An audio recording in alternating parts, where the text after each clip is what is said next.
ওরে ধইরা ওই দেখেন ডিমই নাই, ফাঁকা হয়ে গেছে। দেখেন কি অবস্থা। ওরে ধরে নিয়ে যাবেন। আমার অফিস চেনেন? ভেরিপাড়া মোড় চেনেন? ডিআইজি অফিস চেনেন? ডিআইজি অফিসের উল্টা দিকে যে অফিস, ওটাই আমার অফিস। ওই যে ডিম দেয় ওরা ধরে নিয়ে যাবেন যে ও আপনারা কেন ভাঙা ডিম দেয়। আর যে মালিক তাকে আমার কাছে আসতে বলবে, কেমন?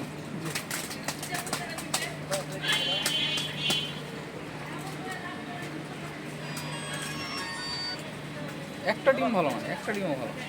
এই যে একটা খাচ্ছি, এর মধ্যে মনে হয় হাতে গোনা 2 থেকে 3টা ডিম ভালো পাওয়া যাবে, আর সবটি ডিম ভাঙা।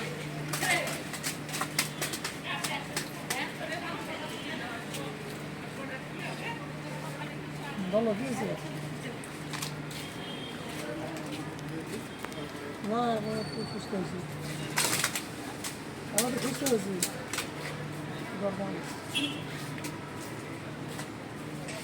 আচ্ছা, এই যে এটা দিয়ে যে কেক বানাবেন, আপনার ছেলে মেয়ে যে খাবে, আপনার ছেলে মেয়ে অসুস্থ হয়ে যাবে।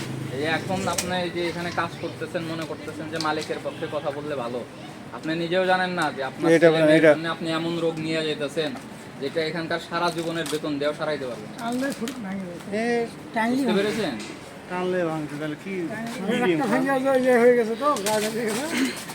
হঠাৎ যে রসটা যায় তখন ওই ডিমটা উঠে একটা যখন ভাঙবে সবগুলো আটকে যাচ্ছে।